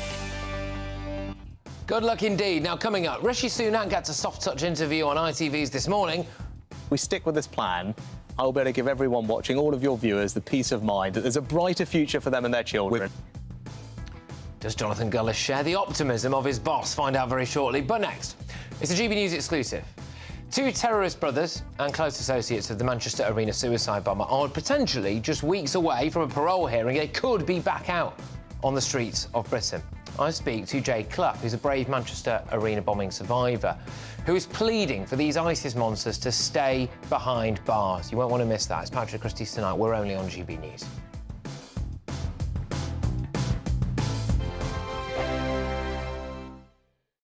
Big news, big debates, big opinion. Patrick Christys tonight is the week's biggest show. Every weekday, 9 to 11 p.m, we've got the inside track on the day's top stories. There'll be sharp takes you won't get anywhere else. We will set the news agenda, not just follow it, and I want to bring you along for the ride. Whatever it is, we'll have our finger on the pulse. It's news, but it's this close to entertainment. Patrick Christys tonight, 9 to 11 p.m, only on GB News, the People's Channel, Britain's news channel. GB News is Britain's news channel, and now you can support it. All you have to do is scan that QR code that's up on your screen right now, or you can go to gbnews.com/support and become a GB News member. You'll have fantastic benefits. We're also going to organise special events where you as GB News members can meet the presenters, the on-screen faces. Scan the QR code or go to gbnews.com/support. Thank you so much. 2024, a battleground year. The year the nation decides. As the parties gear up their campaigns for the next general election. Who will be left standing when the British people make one of the biggest decisions of their lives? Who will rise? And who will fall? Let's find out together. For every moment, the highs, the lows, the twists and turns. We'll be with you for every step of this journey. In 2024, GB News is Britain's election channel. I'm Michelle Dewberry, and I'm not here to tell you what to think. I'd much rather hear what you have to say. So send in your opinions to gbviews@gbnews.com. Keep them clean, and you never know, I might read them out. With my panel here on Jubes & Co, we debate, we get stuck into the issues of the day on a show where all views are welcome, especially yours. GB News, the People's Channel, Britain's news channel. I'm Christopher Hope. And I'm Gloria Di Piero, bringing you PMQ's live here on GB News. Every Wednesday, we'll bring you live coverage of Prime Minister's questions when Rishi Sunak and Sir Keir Starmer go head-to-head in the House of Commons. We'll be asking our viewers and listeners to submit the questions that they would like to put to the Prime Minister, and we'll put that to our panel of top politicians in our Westminster studio. That's PMQ's live here on GB News, Britain's election channel. In the GB Newsroom, we bring you the news as it happens. With our team of dedicated journalists across the UK, we're ready to give you accurate reporting every day. When the news breaks, we'll be there, with bulletins on GB News, the People's Channel, Britain's news channel. Your weekend starts here with Friday Night Live with me, Mark Dolan, 8 till 9 on GB News. Big stories, big guests and big laughs as we get you ready for a cracking weekend. That's Friday Night Live with Mark Dolan. Fridays 8 till 9 on GB News. Bring your own drinks. The admission's free. Good afternoon, Britain. Good afternoon, Britain. Join us, Tom and Emily, To find out what's happening in the heart of Westminster. and why it matters to you. Weekdays from midday, we bring you the most compelling stories from across the United Kingdom. And from your doorstep to our inbox. That's right, we want to hear from you. GB News, Britain's news channel.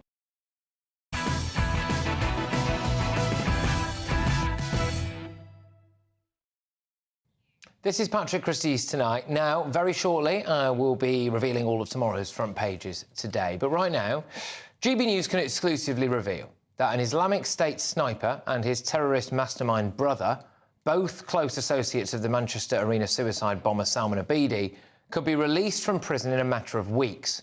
Mohammed Abdallah travelled to Syria to join the terrorist group ISIS in July 2014, while his brother, Abdel Rauf, was responsible for helping coordinate ISIS recruits from their family home in Manchester.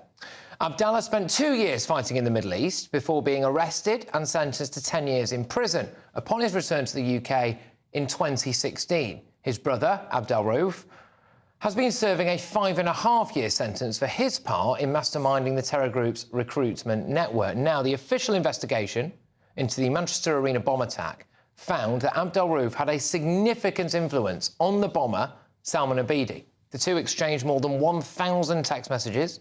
Abedi would go on to kill 22 people and injure 1,000 more when he detonated a bomb at the end of an Ariana Grande concert in Manchester back in May 2017. And now GB News has learnt that both of them could walk free, with both brothers set to appear before the parole board in March and April, respectively. To react to these shocking revelations, I am joined now, very gratefully so, by a survivor of the Manchester Arena bombing. It's Jay Clough, who was unfortunately seriously injured in the attack. Jay, can I just say thank you very, very much for joining us here on Patrick Christys tonight. Should these two terrorist brothers be released? No, I don't think so. I mean, they've got direct links to Salman Abedi and his brother, and I think personally, on a personal level, it's very close to home, and I just don't know whether they'd be safe on the streets. Could I, and whether if it's we've all... even got the resources to be able to kind of monitor, you know, what will go on post-release. Could I ask you, if it's OK, what happened for you that night in that arena? So if you're OK to just talk about it a little bit, just to kind of paint a picture of it, which I think gives an insight into the kind of monsters that these people are, right? So what happened for you that night? I bought my nephew tickets for his birthday, so we'd planned on obviously having an amazing night. It was his first ever concert. He was only just turned 17 and a massive Ariana Grande fan. We had a really good night up until obviously the end. We left the concert straight after she finished singing her last song, which was Dangerous Woman, and went downstairs and onto the concourse. As we walked through the foyer doors, and we was a little bit confused as to kind of where to go, because I'd never come out of that exit before. So as we were walking, we decided to turn around, and then all of a sudden the room just went bright orange and then white, and then there was a massive deafening bang, like it rumbled through your whole body, and we was just thrown from God knows where we were stood. We landed somewhere completely different. It was all fuzzy. You couldn't hear anything. You couldn't see anything. You could just see this, like, smoke around you, but you could just hear like a ringing in your ear, really loud ringing. And I was hit in the leg, and it felt like a really hard punch. But then when I tried to stand up and walk on it, obviously I couldn't, and it was just, my leg was just a mess. But obviously following the night, you've got, it's a long recovery, and I don't think that you'll ever recover from something like that, not fully, not emotionally. Physically, you can recover, but you know, you have to live with the physical, the mental scars every day. So I never used to suffer with any kind of mental health issues at all. I've never suffered with anything until that night. And how has that manifested itself for you? Is it flashbacks? What's that been like for you? Because this is the ongoing thing. There were people who were killed and injured that night. This will be with you forever, won't it? Yeah, definitely. And people say, you know, after it, you know, you'll get back to normal at some point, but there is not your old normal. You have to create a new normal. And the new normal is not particularly wanting to go to crowded places, avoiding them as much as you can.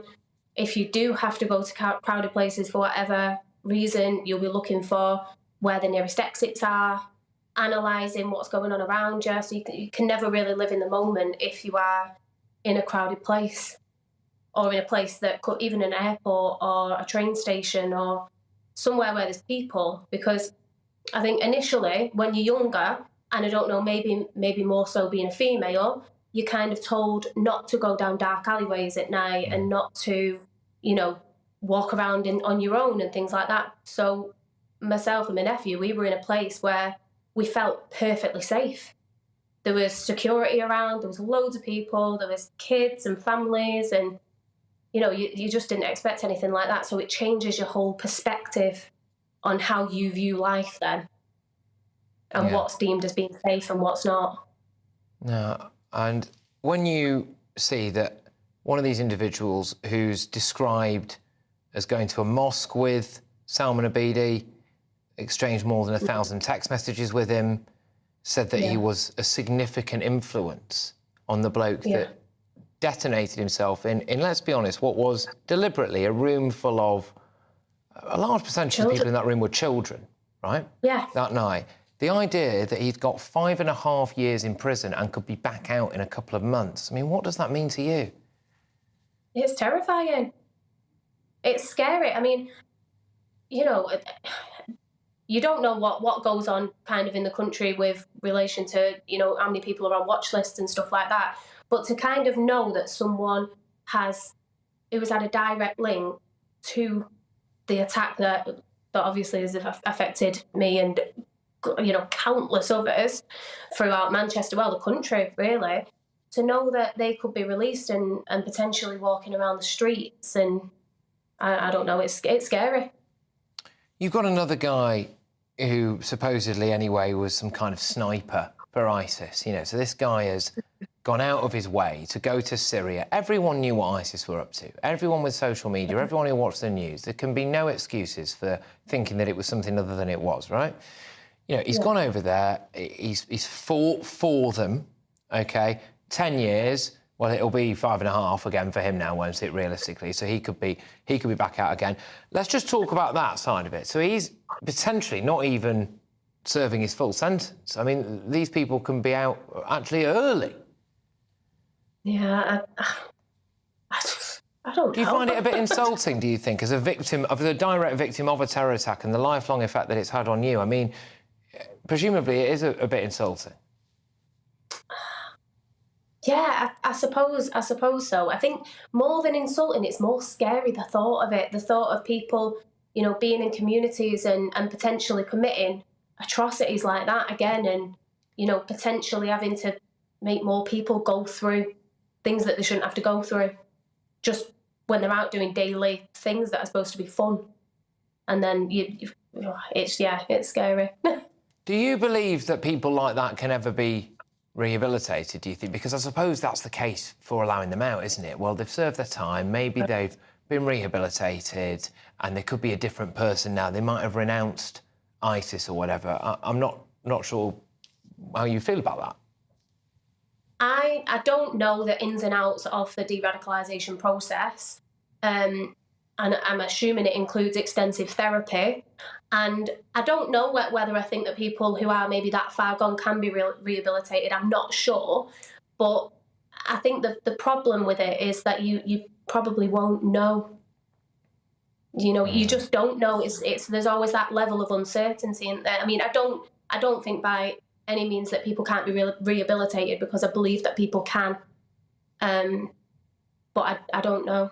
In that circumstance, I don't know. Could I, if it's... When you're if that far gone. When you're that far gone. No, exactly. Exactly. Could I just ask you if it's all right, just to give a bit of a message? They're going to go to the parole board, OK? So people, you know, ordinary people are going to end up deciding on whether or not this lot walk free. If it's all right with you, could you just give a little bit of a message to the people who are going to be in a room with these two terrorists deciding whether or not they potentially get to walk the streets around Manchester again? What would your message to them be?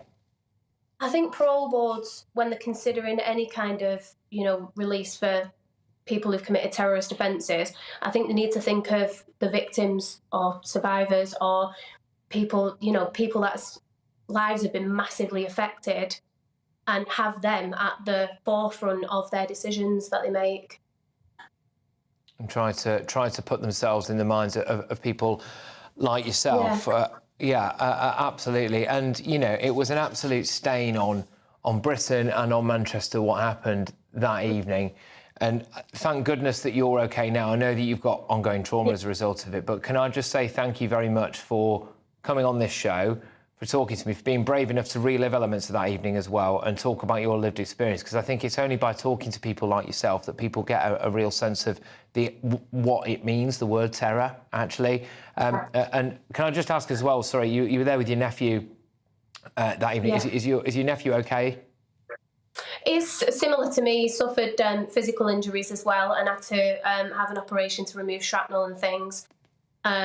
But yeah, similar to me, he lives daily with the kind of emotional scars of it. All right, Jo. Well, look, God bless and good luck to you and your nephew and everyone involved as well. And I hope that we can talk again maybe in a few weeks' time or a month's time or so, and we've got the kind of result from the parole board that I think everyone is actually really hoping for. It's Jay Clough there, who's a survivor of the 2017 Manchester Arena attack. Thank you very, very much for coming on. Much appreciated. All right, well, look, coming up, there was an outlandish claim earlier today from our PM. It's a bit of a shift, this. There you go. If we stick with this plan, I'll be able to give everyone watching, all of your viewers, the peace of mind that there's a brighter future for them and their children. All right, so look, find out what Tory MP Jonathan Gullis makes of that when I'm joined by my press pack. And, of course, I will be giving you all of tomorrow's front pages today. So stay tuned. It's Patrick Christys Tonight. We're only on GB News. Good afternoon, Britain. Good afternoon, Britain. Join us, Tom and Emily, To find out what's happening in the heart of Westminster. and why it matters to you. Weekdays from midday, we bring you the most compelling stories from across the United Kingdom. And from your doorstep to our inbox. That's right, we want to hear from you. GB News, Britain's news channel. Every Sunday from 11, join Michael Portillo. There will be topical discussion, looking at the week before and the week to come. So kick back and relax at 11 a.m. on Sundays on GB News with me, Michael Portillo. GB News, the People's Channel, Britain's news channel. Your weekend starts here with Friday Night Live with me, Mark Dolan, 8 till 9 on GB News. Big stories, big guests and big laughs as we get you ready for a cracking weekend. That's Friday Night Live with Mark Dolan. Fridays 8 till 9 on GB News. Bring your own drinks. The admission's free. Big news, big debates, big opinion.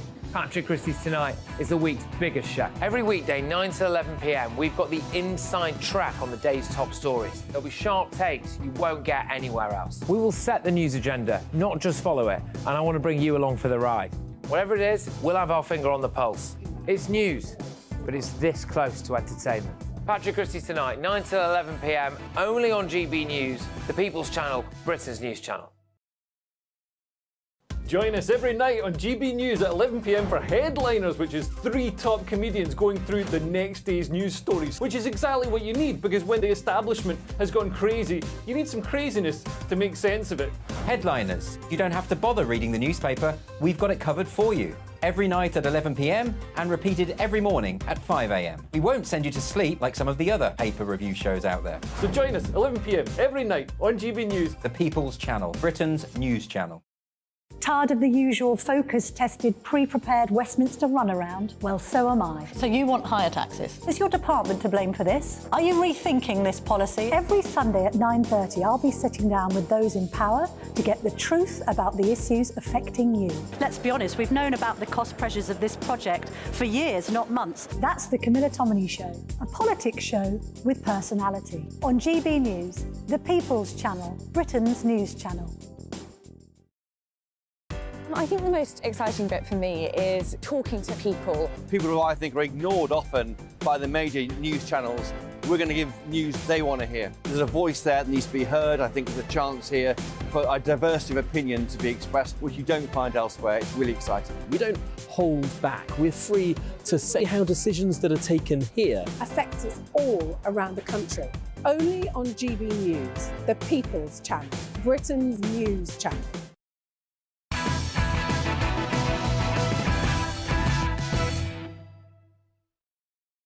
All right, here's Patrick Christys tonight on GB News. Now it's time to give you tomorrow's news tonight in the liveliest pay per view you'll get on the telly. So the very front pages, very first front pages, easy for me to say, have just been delivered. Here we go. So, we've got the Metro, dawn of the cyborg. Musk puts first chip in human brain. I've got to be honest with you, this absolutely terrifies me. Billionaire Elon Musk says the first brain chip has actually worked and it's all going rather well. It's called telepathy. I call it terrifying. But The Independent, Sunak's crumbling election hopes hit by triple whammy. IMF warns Tories they can't afford tax cuts. Cabinet Minister Badenoch exposed as an evil plotter. And UK population to rise massively. We go to the Telegraph now. Navy ready to send carrier to the Red Sea. Well, there we go. They're also talking about the government worried by UAE bid for the Telegraph, reports the Telegraph. So there we go. And The Eye. Cameron didn't clear two-state solution speech with number 10. I suppose he used to be running the show, didn't he? So he doesn't need to do that. But the story we're focusing on is Gove is a supporter of Badenoch but denies plotting to make her Tory leader. Nana, what do you make of that? Well, I'm thinking about the comments that Andrew Jenkins made earlier today. So, yeah, she doesn't... Camilla Badenoch, even though a lot of people like her, and I think that she obviously is a talented politician, I don't really warm to her either. And I find it interesting that, you know, it seems that she's not actually as nice as she appears by the sounds of things, although I haven't met her, so I don't know. She may be lovely. But, yeah, I could imagine that Michael Gove is apparently behind her quite a bit, helping her out and giving her lots of advice. Well, Jonathan, I've got to ask you, of course. So Michael Gove is a supporter of Kemi, apparently, and she is supposedly in a WhatsApp group called Evil Plotters that includes, several people. And you know, not me, though, Patrick. Not you. Not I mean, me. that was what I was going to ask. Not an exclusive on here. So, do you think Michael Gove is plotting to bring down Rishi Sunak? What are the whispers from Westminster, Jonathan? Would you line up behind Kemi? Look, I think it's well known that Michael openly backed Kemi in the summer leadership of 2022. And would she go for his council? Yeah, I think he was one of the most... It has been, actually, one of the most influential cabinet ministers over since 2010. You know, look what he did to education. I lived through those reforms and the way he's drastically improved the quality of education attainment and outcomes, as well as more good outstanding schools than we've seen in a generation. So I think that Michael would be a good person to seek advice from. I know that there's been reports that the relationship is not what it was, but I've certainly not been approached nor heard of any attempted coup by Kemi, and I think that anyone who thinks it's any good idea to change leader is living in a fantasy land. You can convince yourself all you want that things can get better. I would also tell you things could get dramatically worse, and I think the Conservative Party trying to install a fourth leader in as many years, believe me, the public will definitely switch off, definitely no longer want to hear from us, and that leader will only lead us to an election where we probably come back with fewer than 100 MPs. So, look, I'm no natural bedfellow of Rishi. I never backed him in any leadership contest, but I firmly believe he should be the person who leads us into the election. He'll have my full support in that, because when it comes to my children's future, and whether it's Rishi Sunak or Sir Keir Starmer, I will choose Rishi Sunak 100% of the time without fail. OK, all right. Amy, are you buying this? I'm just making myself laugh because I was listening to what you were saying, but I was also imagining what are the names of the WhatsApp groups that you're in. Like, do you, Lee Anderson and Brendan Clark, whoever... It's called the New Conservatives. We have a group members of. What, your little WhatsApp, like, is it like the scrote scumbags and what is it? Like, well, look, the Rwanda baddies?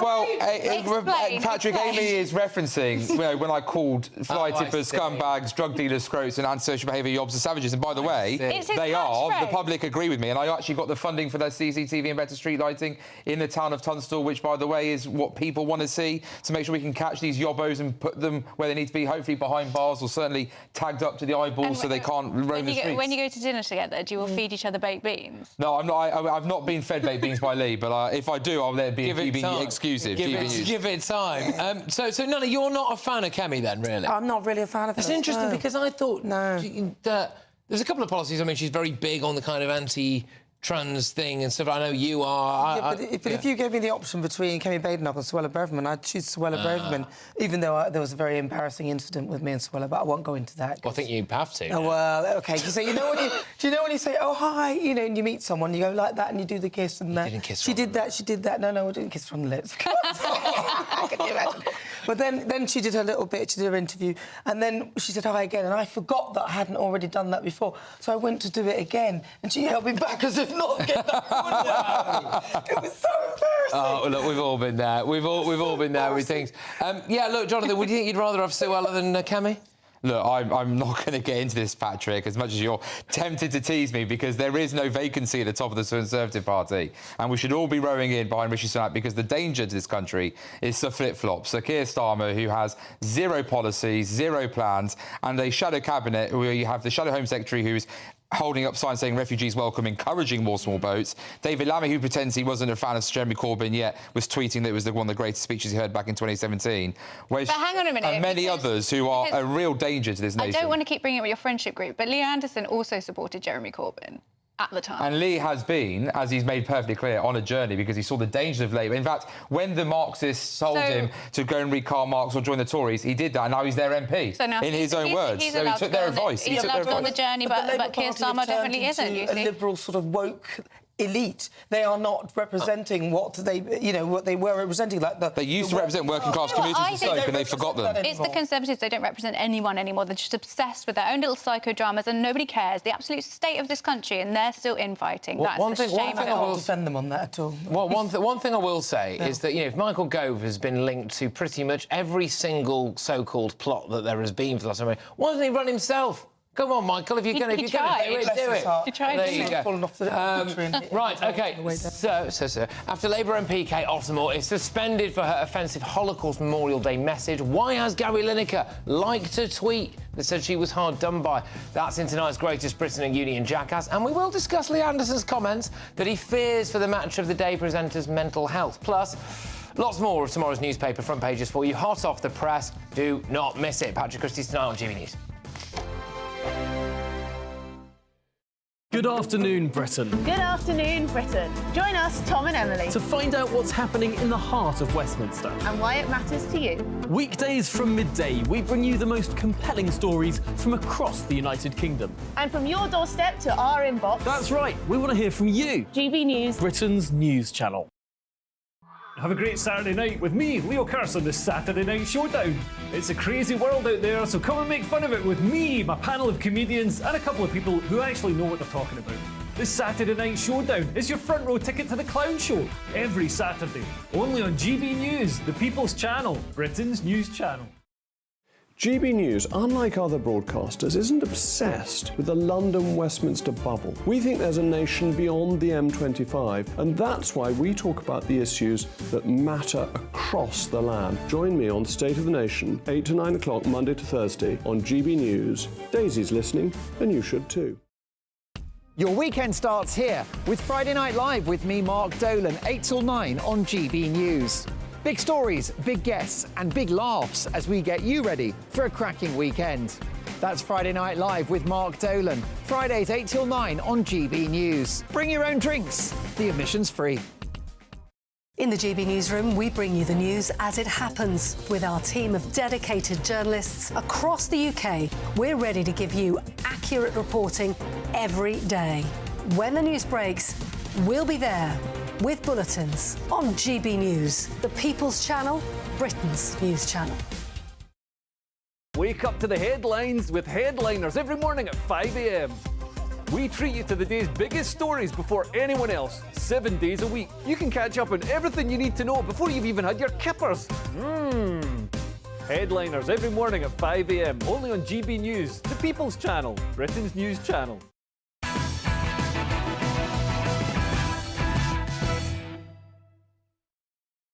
Welcome back. More front pages for you right now.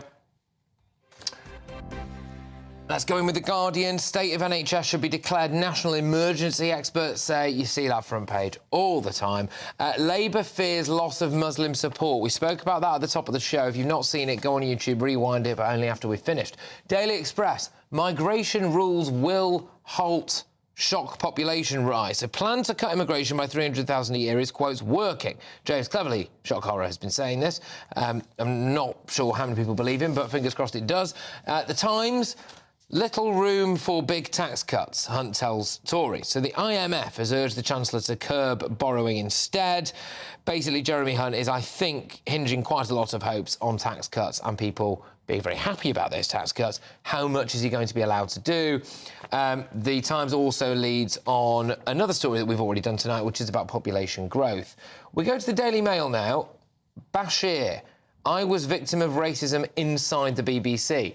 So 10,000 pages of redacted emails in Diana Storm are released. Martin Bashir blamed his, quotes, non-white status at the BBC for the scandal over his Diana interview.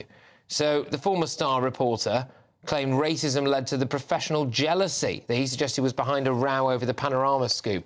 That is an incredibly bold claim from Martin Bashir, and no doubt one that will be discussed on many shows right here on GB News. We go to the Mirror. Where's the money? Barrowman faces £5 million fraud charge in Spanish court. That is, of course, Michelle Moan's husband. And we've just got time to fit in the Sun.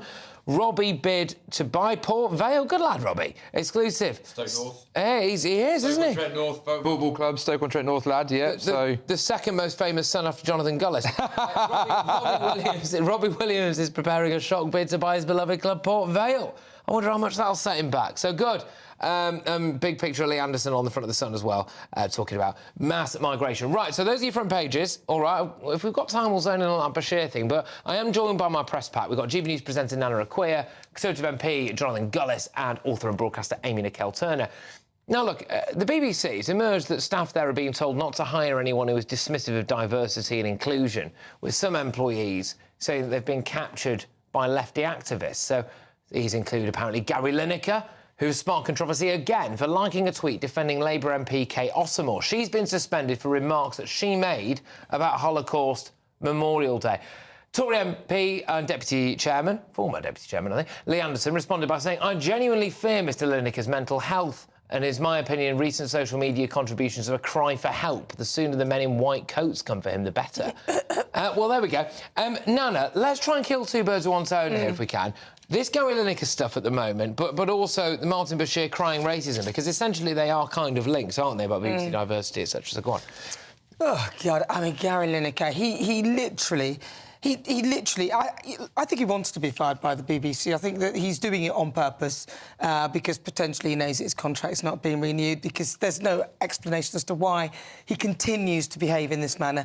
He's absolutely breaching all the guidelines that I set. When I worked at the BBC, had I done anything like that, and I know I said things they didn't like, I lost a couple of shows. If I'd done anything like that, I would have had a phone call. I've got a very good friend who works at the BBC. He was only doing one show a week, and Gary Lineker put down some tweet, and so he then said something about Gary's tweet, saying that's a bit out of order. He got a call from management at the BBC, my friend, to take down what he'd written, delete it and get rid of it. And that's the thing. And that's a story, that's a true story. Obviously, I can't identify who he is. Yeah. But the bottom line is, if it had been anybody else behaving in the manner that Gary Lineker's behaving in, they would never get away with it. And that's not good. And it's the BBC who are behind this whole diversity thing as well, which is absurd. Yeah, no, indeed. Jonathan, I know Gary Lineker is not your favourite person in Not on our Christmas card list, no. I don't suspect not, no. No, what do you make of this? So he's liked to tweet, apparently, saying that it was ridiculous that Chaos Moore lost the party whip. I mean, do you think he's just begging to be sacked here? I think I totally agree with Nana. I think he must be doing this because he's gone out of his way to with the Palestinian football situation. I think I made a joke that perhaps he should go and commentate on their games if Hamas are looking to hire people anytime soon. He's, you know, I don't remember on October the 7th, there was not a single tweet on the day or the day after, I believe, from my recollection, that he, in any defence of why Israel felt the need to attack, and in fact has subsequently taken a very one-sided and unintelligent and ill-informed view on this. I've got BBC presenters in Stoke who tell me, and journalists, we would never be allowed to do the things that he's doing. Why is it one rule for him and one rule for us? These are people who act with integrity. When they interview me, I generally couldn't tell you what their political views are because they do it what's right in terms of journalism, actually hold us to account.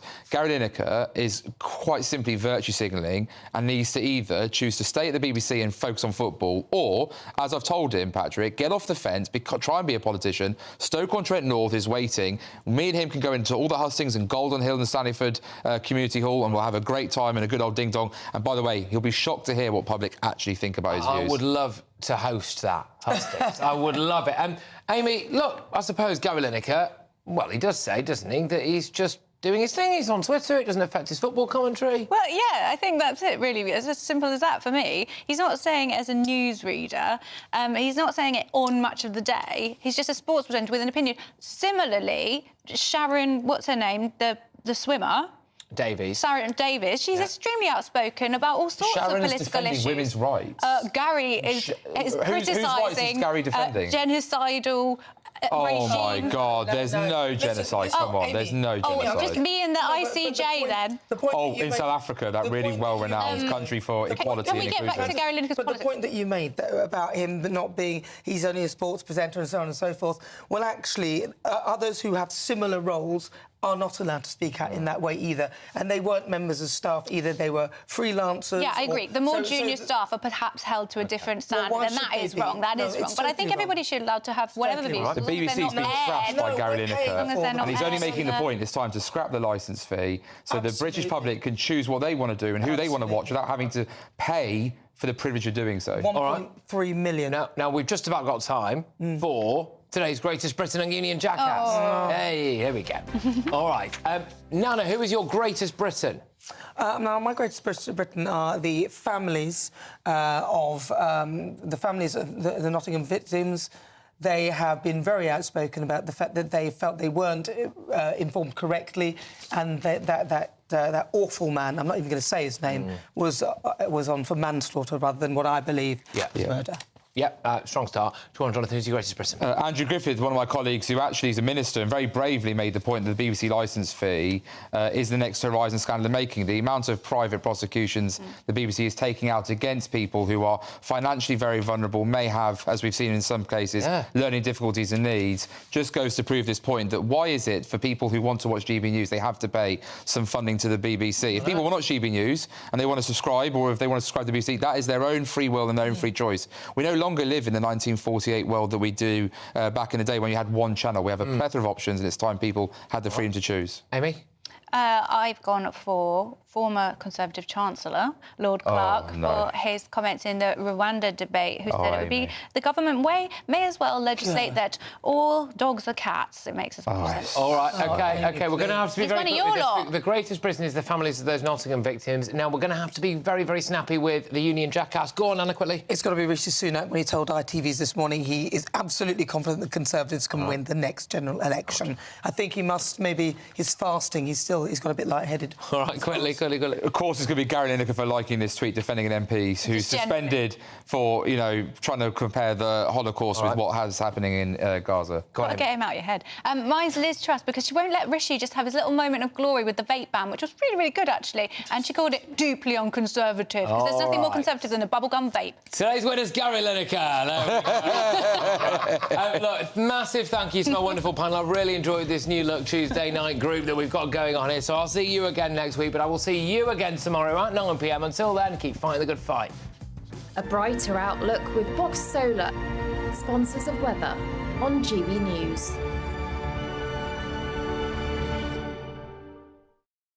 Hello again, it's Aidan McGivern here from the Met Office with the GB News forecast. A clear start to the night across some southern parts of the UK, but it does turn increasingly cloudy in the north and the west and increasingly windy. This area of low pressure, it's going to pass to the north of the UK, but as it does so, it really deepens aggressively, and tightly packed isobars will bring very strong winds to northern parts of the country throughout Wednesday. For the time being, though, it's relatively light winds across the Midlands into southern parts of England, and we're losing the cloud overnight in the southeast. So where we see any cloud breaks, and with those light winds, temperatures will fall close to freezing, a touch of frost first thing, and a few mist and fog patches, but actually plenty of sunshine away from these fog patches across some central parts. Elsewhere, a lot of cloud in the sky, increasingly cloudy across southern areas and increasingly wet and windy in Scotland, Northern Ireland and Northern England. Gales for many in the northern half of the UK, 65